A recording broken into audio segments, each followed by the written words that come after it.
Summer routines live or die by how easy they are, and honestly, if something takes too much effort, I'm out. That's why Groons is my go-to. It's my one daily pack of gummies covering my greens, vitamins, and minerals. Plus, it has 6 grams of prebiotic fiber, which is more than 2 cups of broccoli. No mixing powders, no giant pills, no hassle. I just rip open the pack and I'm done. They taste good and they make it easy to stay on top of my health, even when life gets busy. Save up to 52% with the code PODCAST at Groons.co. That's code PODCAST at GRUNS.co.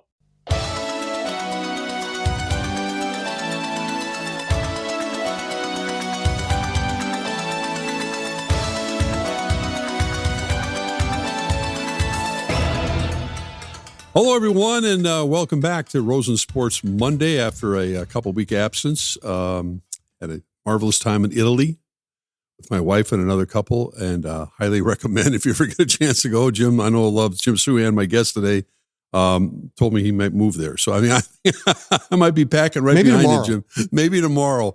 But, yeah, it was just a dream vacation, and back at it. And I would have, first of all, I want to thank our sponsors. We got a new sponsor, Lucy Nicotine Pouch. Thanks to that company, wonderful sponsorship. And of course, my friend Charlie Swanson over at Lexus of Wayzata, Lexus of Maplewood. We'll hear from him a little bit later. Driving that new RX, and I'm loving it. Made my purchase over at the Wayzata dealership. So fun stuff. I found myself, Jim, 3:30, 4 o'clock. I'm of a certain age where due to nature calls, and you have to get up in the middle of the night. You know that feeling probably once in a while. In this case, getting up in the middle of the night in Italy at 4 o'clock in the morning was right when either the Wild were facing off or the Timberwolves were in the first or second quarter of their game. So I found myself going, God, I got to get back to bed. And yet I really want to keep track of these games. This is the first round, of course. One night I did, on my ESPN app or whatever, following this game cast of the Timberwolves game, and I had to be quiet because I was reacting.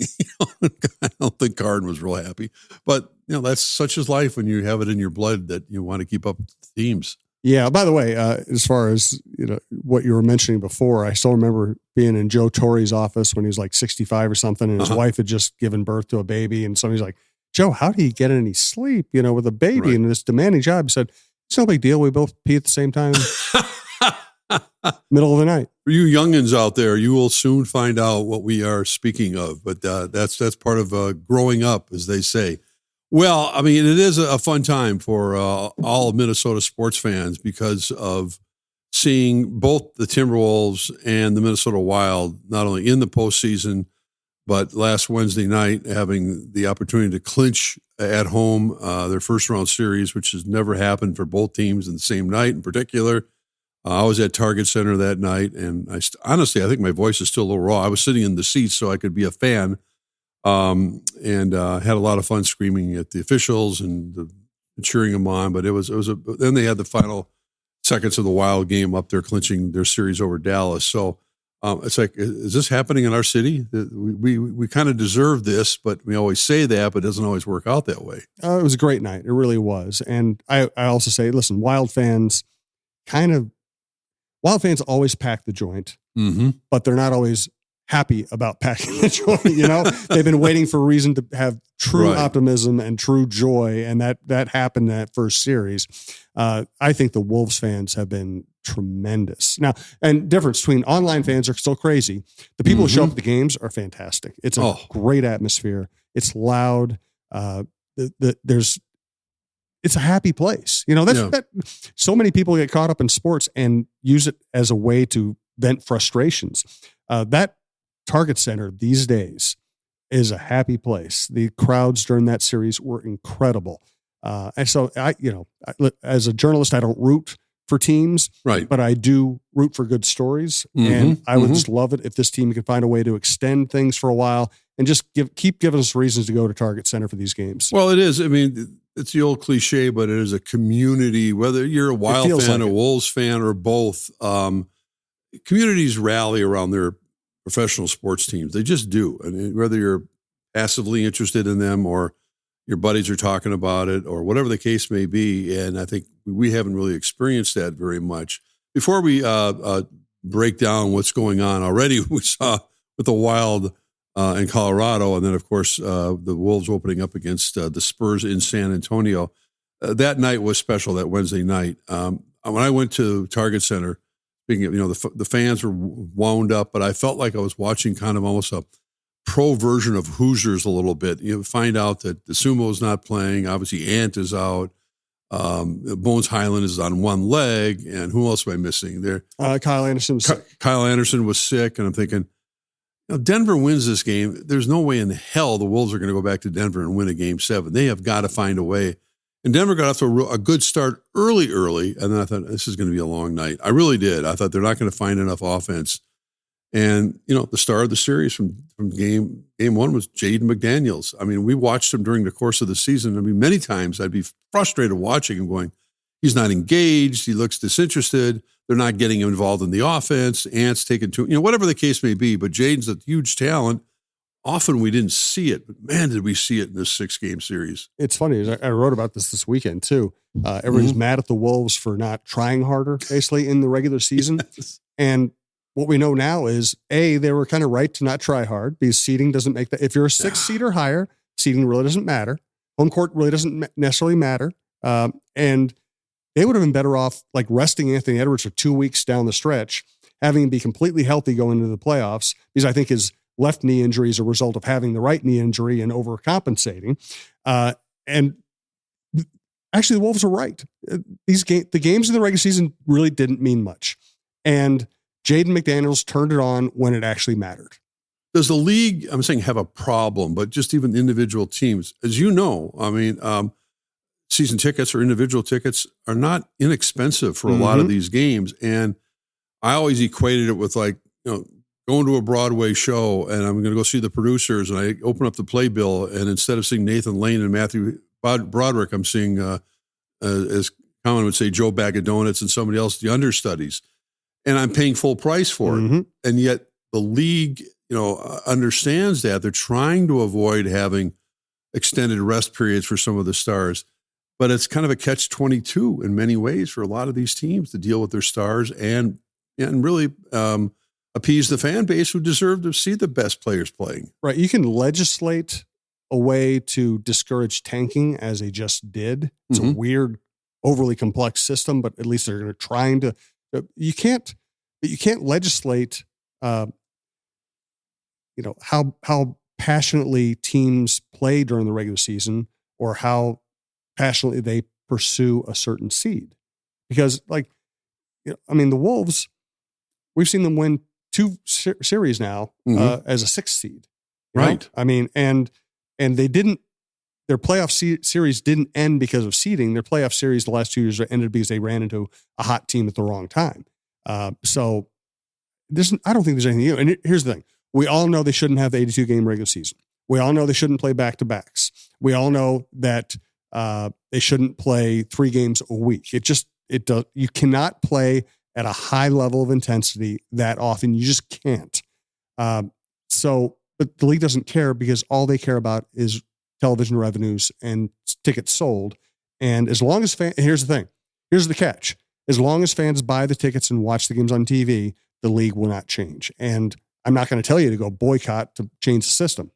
Well, we've seen really an assortment of pretty serious injuries around the league. Obviously, the Timberwolves were one of the healthiest teams, I think, pretty much all season long until it counted the most. And here they are. They're still playing, and obviously there's a possibility even Anthony Edwards will play tonight in San Antonio, which is shocking in a lot of ways, considering I thought he was supposed to be out for at least a couple of weeks, but he's subhuman. He's superhuman. I don't know how to describe. And the doctors weigh in and all. Chris Finch is kind of going, we'll see how he is tonight. I wouldn't be surprised if he plays. I would be surprised if he plays in game 1. And by the time people hear this, I'll probably have been proven wrong. But that's okay. What I heard at the facility this weekend was they're hoping for Friday or Sunday. I think Ant is pushing to make it sooner. So maybe Wednesday. So if he plays in game 1, I'd be very surprised. If he plays in game 2, I wouldn't be surprised. I would be now. I think he's moved up the timetable where Friday is at least probably the longest he'll be out. Yeah. Well, in the middle of that, there are guys on the bench who are getting paid to be professional, and I, as we all have watched this year, I'm thinking, man, when he's in there, his 4 or 5 minutes he plays, TJ Shannon's got some extra burst in him, and we don't see it very often. I know he has some defensive deficiencies, but star number 2 in that game was Shannon. I mean, Denver did not have an answer to his burst, to his ability to get to the basket. They looked like statues trying to guard him. And part of it was that he is a great athlete and incredibly fast and powerful going to the rim. I will say, and I wrote about this as well. Mm-hmm. People wonder why haven't they been playing him more? Well, they tried to make him part of the rotation to start the year, and he stunk. Yeah, his plus minus until his first injury was abominable. It was horrible, and he wasn't good enough offensively to make up for it. Then he was hurt for a while. Then he came back and he was okay. Then he got hurt again, and then while he was hurt, they trade for Io. And they bring in Kyle Anderson, and Bones develops into a rotation player. So it's harder to find him minutes. And frankly, when they did find him minutes, it was usually garbage time or something like that. Right. I mean, and then earlier in the series, when they did play him, he wasn't very effective. So it's great that Finch found a role for him. And one of the reasons it worked in game 6 is because with Io, Ant, and DiVincenzo out, right, there was an opening for somebody to take the ball at the top of the key. If those guys had all been healthy, then Shannon would have played in the corner. We might not have seen all that. So a lot of things had to fall into place for him to be effective. And yet, as good as he was offensively, he was still just +1, plus minus in a game that they won by 11. So he was good offensively. He was still bad defensively. But that's the risk in some respects you have to take. I mean, you're not going to necessarily get an all-around player that they can do both. They can play at both ends that effectively, but I think his pluses outweighed the minuses, and we'll be interested to see how he's used as this series develops, if he is going to get less time, because Io hopefully will be back, if not tonight, then in game 2. And then, Bones getting healthier, and, they have a little depth. Kyle Anderson coming back. So, but I don't know how you take the ball out of his hands right now. You need that spurt. It's also a completely different matchup, though. Correct. When he got by a Nugget on the perimeter, it was an open runway to the rim, and nobody even tried to block him. If he got a step on his guy, it was a dunk. Now he's going against he's going to go from playing a bad defensive team that didn't protect the rim to playing a very good defensive team with the ultimate rim protector. So I don't know if handing the ball to Terrence Shannon Jr. at the top of the key gets you anywhere against the Spurs. Well, let's talk about that matchup. Victor Wembanyama and Rudy Gobert. Obviously, Rudy has been a mentor to him in a lot of respects, and you can see that Victor does have a great deal of admiration and respect for Rudy, and who's been the defensive player. And yeah, he's call him a unicorn, whatever you want to call him. I don't know. We've both watched a lot of basketball over the years. I can't even think of a player who has the combination of skill of being able to bring the ball up. When he dribbles the ball, I heard KG talking about it. When he dribbles it, it's up to his shoulders, and maybe some of the smaller guys can swat the ball away or something. But maybe. But my goodness, so much fun to watch. He's had like 12 blocks a game. He's just, as you said, he's a unicorn. He just doesn't have a weakness, and I don't know how Chris Finch plans to attack him, but have Rudy push him around a little bit. It doesn't seem to matter. This kid's got ice in his veins too. I think. Obviously, listen, Rudy's a great defender coming off a great series and an excellent defensive season. Of course, Rudy's going to get the first match, at least you would expect. I think at some point they're probably going to try Julius Randle on him just to put some muscle on him, maybe bang him around a little bit, push him out a little farther than he's comfortable. The problem is he can shoot over anybody, and he can block anybody. Professional sports have existed for a long time now, and we are now watching two things we've never seen before. We've never seen anybody like Wemby, and we've never seen anybody like Shohei. Pretty amazing. It's true. Yeah, that's a great comparison with two players that have that kind of skill set that can dominate games in so many different ways. And we've watched over the years some great big men, and that it's weird because the big men are supposedly going out of vogue in the NBA. It's now become a shooting league, a 3-point shooting contest, and you got to have the guards to win in the NBA, and along comes Wemby, changing the whole franchise. And you think about the great Greg Popovich coaching his championship teams with Tim Duncan and Ginobili and Tony Parker and those guys. They had to go through some really tough times, but they cashed in now, getting Wemby on their team.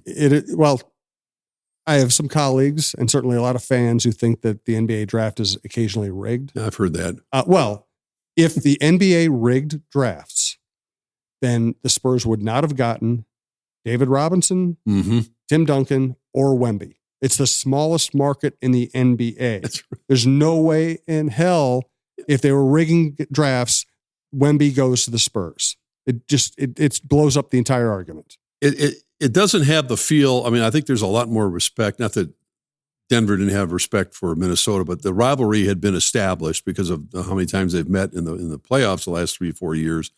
But there was a lot of trash talking, Jaden McDaniels, calling out the Nuggets, which was just kind of historic in that way, and doing it with undertones, not like Muhammad Ali style. But he backed it. He talked the talk and he walked the walk. And Denver was left reeling. I mean, that's a franchise-changing loss. Other than Joker coming back and giving him, whatever he needs. $300 million is what he wants. Yeah, I mean, it's just everything is on the table now because of their loss. They had to be shaken. They got up the next morning going, "How did we lose to that team in Game 6?" And Jaden was the guy. He really was. And what I liked about that series was, on the surface level, it's just Jaden trash talking and just kind of, typical NBA nonsense. But what's beneath that is a core player. You got 3 core players who have been here for a long time. It's Naz, Ant, and Jaden. Mm-hmm. They're close. They care. They love Finch. They love playing for the Wolves. They don't want to go elsewhere. They kind of carry they kind of are leaders in that locker room. And Jaden, Krasinski and I had this talk on the John Krasinski show, and he made a great point. And he knows Jaden better than I do. He said that he thought that Jaden, when he popped off about the Nuggets defense, was looking around and seeing Ant hurt, seeing all the injuries, seeing a team that was frustrated. And it was his way of saying, okay, I'm going to take on the attention. I'm going to take on the responsibility. I'm going to signal to my teammates that we're going to go kick this team's butt instead of us wallowing in any worries. I'm going to broadcast that we know how to beat this team. We are going to beat this team. I thought it was, it sounds like just silly trash talk at the surface level, but really what I think it was Jaden taking on a leadership role. What in your mind do the Timberwolves have to do to spring? And they're like double-digit underdogs in Game 1. They probably will be again in Game 2. What in your mind will they have to do to pull off what would be a very, very big upset in the NBA playoffs by the outside looking in? It would be a massive, upset. I think Spurs are favored by like 12 points. Yeah, they are. Game 1. Okay, Game 1. Yeah. So. And that's unknowing, and not knowing if Ant's going to play or not. I think it was at 14. It doesn't matter. I can't imagine him being effective. So no. That's why I don't think he's going to play. Yeah. They have to do. There are always more than a couple of factors, but to me, the top 2 factors are this. Okay, you have to understand the Spurs are very good defensively. They're not going to let you just go to the rim the way the Nuggets let the Wolves go to the rim. So the Wolves are going to have to shoot brilliantly from 3-point line, which this is going to have to be a big Naz Reid series. And they're going to have to make it ugly defensive basketball. They're going to have to get Wemby in foul trouble. They're going to have to win the ugly parts of the game. They're also going to have to get some calls. I'm not somebody who harps on officials because it's pointless, but they're going to have to find a way to play to the refs as well. They're going to have to get Wemby in foul trouble, and they don't have the depth right now to get their own guys in foul trouble, so they have to win the foul and foul shooting contest. And the Spurs are a lot more than just Wemby. They got some great shooting guards, Fox, a bunch. They got there's a reason why they've set themselves up. Yeah. And Vassell and Harper's a nice young player, and they have depth. They're very good. And the other interesting thing here is Jaden McDaniels just kicks the snot out of Jamal Murray when he plays him. That was a clinic. De'Aaron Fox has super speed, and he gives Jaden trouble. So it'll be really interesting to see if Jaden can handle him. And if he can't handle him, who do they put on him so Jaden can be effective against somebody else? Meanwhile, in the other semifinal series in the West, OKC, the number 1 seed, defending NBA champs, again, prohibitive favorites over a Laker team that got some rest, getting a little healthier, although Doncic is not at least ready to come back and play right now. Reeves is back. Do you look at anything other than maybe a 4 or 5 game series for OKC? Do you think the Lakers can hang with them? I don't. I think OKC wins that in about 5 games. Yeah. OKC's missing Jalen Williams, which is bad for them, but they just they know how to win, and I'm not sure this Lakers team really knows how to win. LeBron did well against a kind of a cruddy opponent in the first series, and it's amazing teams still play it this way. But now that they're facing real resistance, I don't see them holding in. We can have that discussion another time. When you think about LeBron at 41, he's incredible. He's playing with so much gusto right now. He knows this is maybe the end of the end is coming in, but he still can turn a game around, and he can run the floor with the kids, and he can do a lot of things that only LeBron James can do. Well, he's 6'8", 250 pounds, zero fat, keeps himself in incredible shape year round, has never had an off the field controversy other than sometimes people think he gets too involved with, being the general manager of his teams. Never had an off field problem in his life, completely dedicated to the sport, and one of the smartest, if not the smartest basketball player of all time. Should be. I mean, it's made for prime time. That is for sure, with SGA and LeBron going at it. I mean, that doesn't get any better than that as far as the networks are concerned. If you remember what network it's on, because that's another thing tonight between the Wild and the Wolves. The old days when we grew up, we had something called TV Guide, and we get this thing in the mail, and we look to see what channel particular game was on or whatever. Now it's like, is it on Peacock tonight? What streaming device is it on? It drives you crazy. It does. Well, and I think I've said this to you before on this show. We're getting scammed. Okay. What happened was you used to have cable, and you used to have to pay a lot for your cable, but your cable gave you everything, or you could easily add it. Then, because the younger generation didn't want to pay for cable and pay for 150 channels, of which they might only watch 130 or only might watch 15, very logically they thought, okay, I'm not going to pay for cable, so I'm going to pay for a la carte. I'm just going to get the things I want, which is understandable. But the marketplace reacted to that by saying, okay, we're going to get you now. Now we're going to make you pay a lot for each a la carte, and you have to have all of them to watch the sports you want. We are absolutely getting scammed, and it's disgusting. Well, and I saw something that projected 5 years from now, these are the things we're going to not have anymore. One of them was credit cards. We're going to be paying everything with Apple Pay, et cetera, et cetera. The other thing is cable television, that everything will be streaming. And that's just, the NFL is certainly going down that road, the biggest, the Goliath of them all. And here's a perfect case in point where a lot of people, old timers, are scratching their head going, I don't know how to watch this game. And they have to call their kids or grandkids to figure out how to. Well, I know how to watch the games. I just don't know if I have it. I don't want to have to pay for 18 different services. No, and you end up doing it because you want to watch one or two games. Yeah, it's you can't just anyway. Listen, let's take a break here from our wonderful sponsors, and we'll come back. I think there were 2 more goals just scored the Wild Colorado game while we were discussing the game between the Wolves, the preview of the Wolves in San Antonio. What a night in Colorado. We'll have that discussion coming up next here on Rosen Sports Monday. Hey, Rosie here for Lexus of Wayzata and Lexus of Maplewood. As I have told you, I recently purchased a new Lexus RX, and it is fantastic. The best car I've ever driven. Lots of room for a tall guy like me, and it just drives like a dream. Charlie Swanson and his staff have been so good to me, and I can't say enough about the wonderful treatment I've received from the service department to the people at the front desk.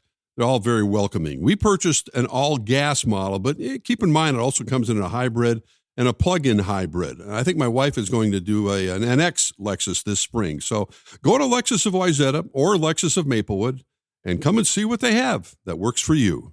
Hi, this is Mark Rosen, and I wanted to introduce you to a product a lot of my friends have been using lately called Lucy. Now, Lucy is a premium tobacco-free nicotine pouch that comes in a variety of strengths and flavors. So there's an option for just about everyone. What makes it stand out is the flavor experience, especially with Lucy Breakers, which have a built-in flavor capsule you can crack for an instant extra burst. That's what makes Lucy different. It's the only pouch delivering long-lasting, on-demand flavor, giving you a unique experience every time. Get 20% off your first order at lucy.co-rosen with promo code ROSEN. And if you don't want to wait, check out their store locator to find Lucy near you and grab it today. And here comes the fine print. Lucy products are only for adults of legal age, and every customer is age verified. Warning, this product does contain nicotine.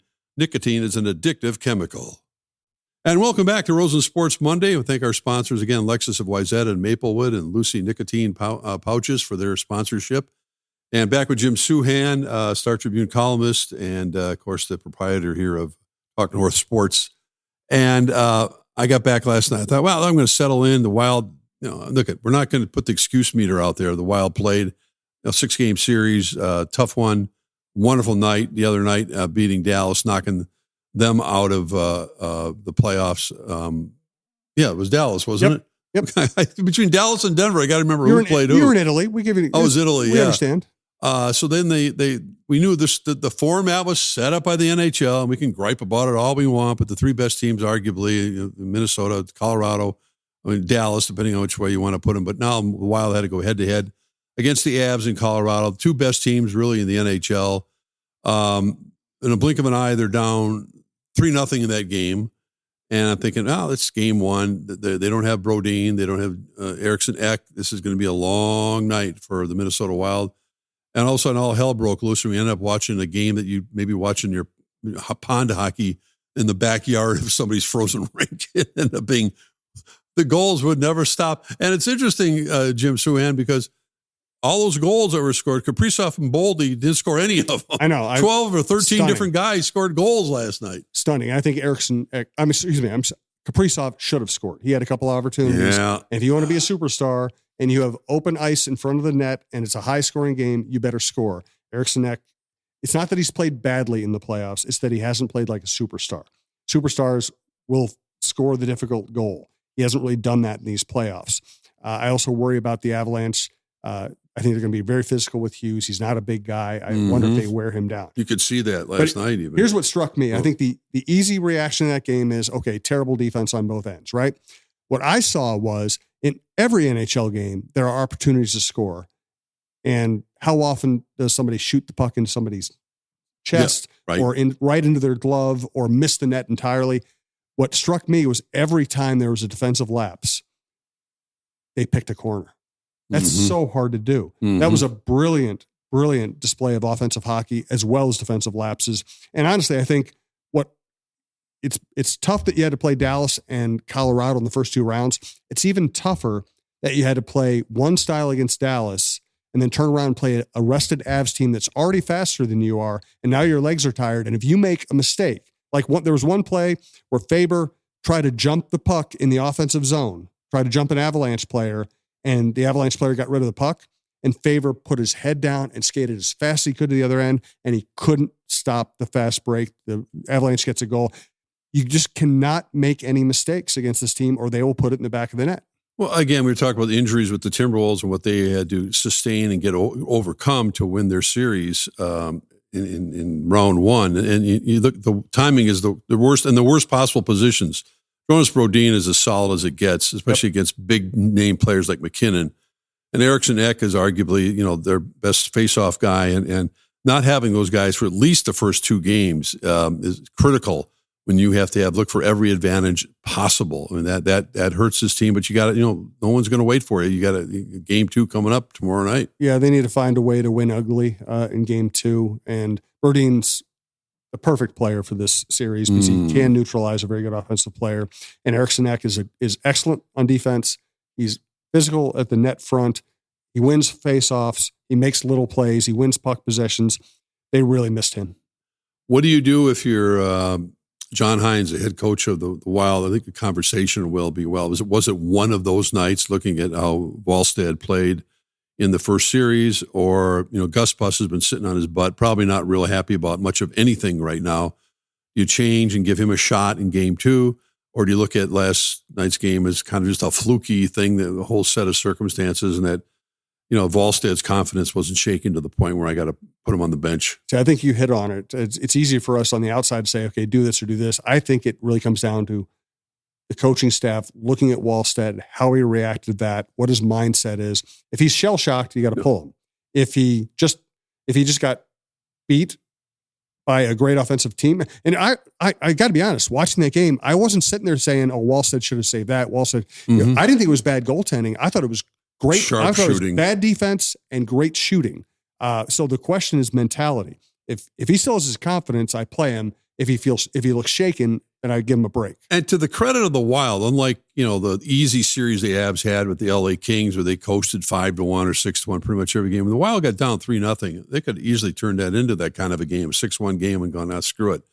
They came back twice, tied it up, and actually took the lead on a shorthanded goal. And you're thinking, you have got to be kidding me. This can't be happening. Foligno scores, and they have an opportunity maybe to win this hockey game and steal game one. It's a shame to waste a Marcus Foligno breakaway dipsy doodle goal because it might be the only time it's ever going to happen. So listen, there's no question that this team plays hard, competes. There's no doubt that Hughes is going to be great every chance he gets a chance to be great.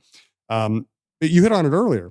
High scoring game, you better get something out of Boldy and Erickson and Kaprizov. Mm-hmm.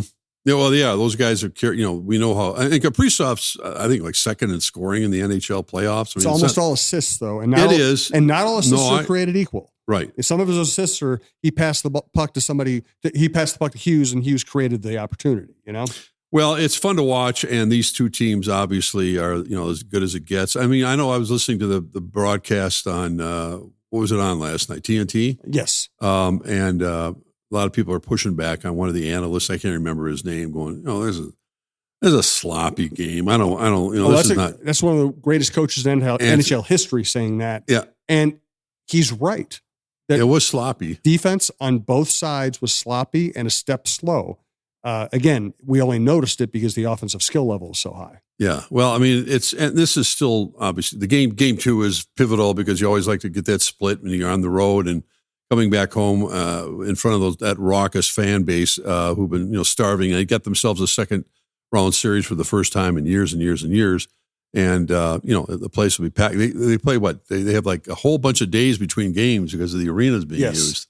Yes, so and I think the Frosts are going to play in that's Friday right. and Saturday. That's right. To fit their games in around. It is pretty amazing to have Wild, Wolves, Frost, all in the playoffs at the same time. Well, it is. It's good to have, and let's hope this thing can keep rolling. At least one of those teams can keep moving along, and they're both underdogs against teams that are favored to eventually even go to the finals.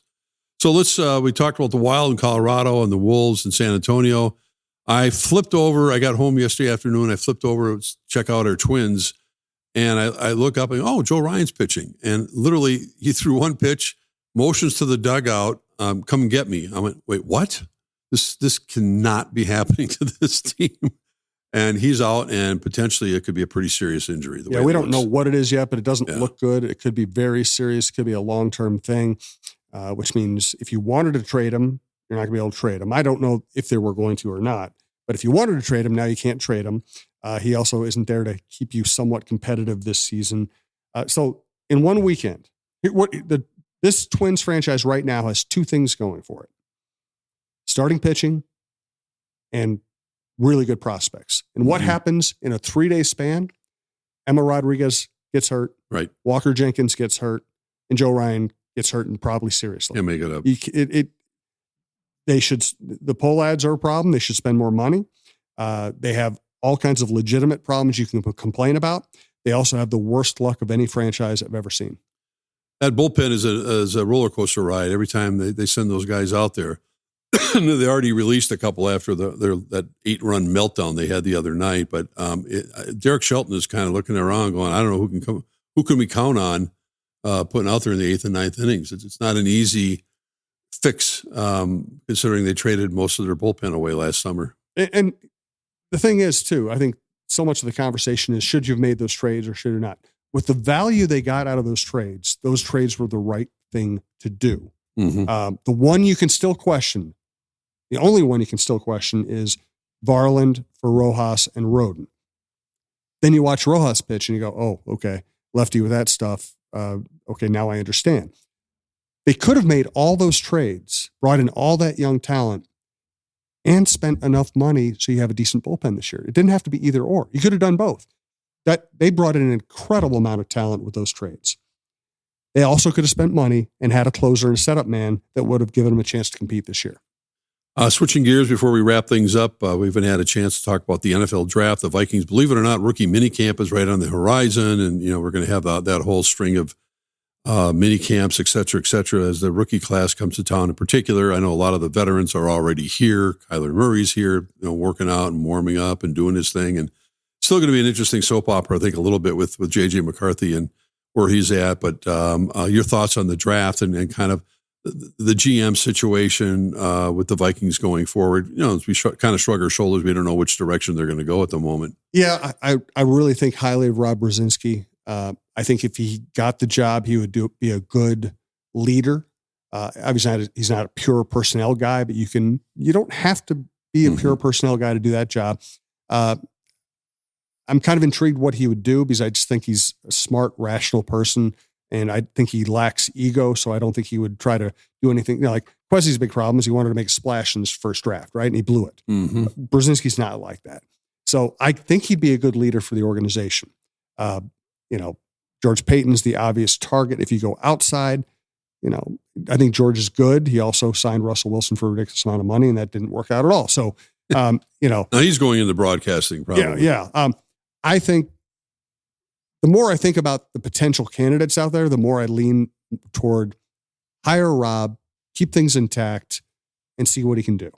As far as the draft, I thought that we had a classic reaction by the fan base that has been reading mock drafts for 4 months and thinks mock drafts matter. I know. Caleb Banks could be a bust. He could be a bust because of foot problems. If he has a foot problem and isn't a productive player, then we can rip them for taking a guy with a foot problem. If you look at the guy's talent, size, explosiveness, talent, if he doesn't have a foot problem, a year or two from now, people are going, why? How did they get this guy at 18? Yeah. This guy's a top 10 talent. They got him at 18. So don't pay attention to mock drafts. They're from people who are not in the NFL ecosystem. There's no doubt this guy has the talent to be an impact player. He just has to be healthy. Yeah, they got a lot of beef up front, and that's that Brian. They got to bring a smile to Brian Flores' face, along with the linebacker they picked up, and so they're defensively. They certainly, at least on paper, strengthened themselves. The Minnesota Lynx, quickly, Nafisa Collier out for a period of time yet, but they're in the middle of all this stuff. Cheryl Reeve knows how to kind of get things back on track, and I think that the WNBA is certainly pushing some buttons and getting a lot more people interested early in the season than they have in the past. Caitlin Clark is back healthy. All that stuff matters in the WNBA. And you got Paige and Fudd playing together in Dallas. Dallas has a chance to be really good. Atlanta has a chance to be really good. It's a great league. And that's a problem for the Lynx because the Lynx lost depth in the expansion draft. Yeah. They have Nafisa Collier out probably for most of the regular season, and they're breaking in a rookie point guard. So Cheryl tends to help these teams overachieve, but I don't know when your best player is out for a long time. I just don't know that you can have any high expectations at this moment. Yeah, we'll take it as it comes. That's for sure. Jimmy, always a pleasure. Sit down and kind of recap and get me back in the sports vogue and what's happening. And looking forward to watching the Wild and Wolves. I mean, this week's going to be a lot of fun, and the Frost. So good luck to them as well. Appreciate it, Jim. Thank you, Mark. You're listening to Rosen Sports Monday here on Talk North Sports.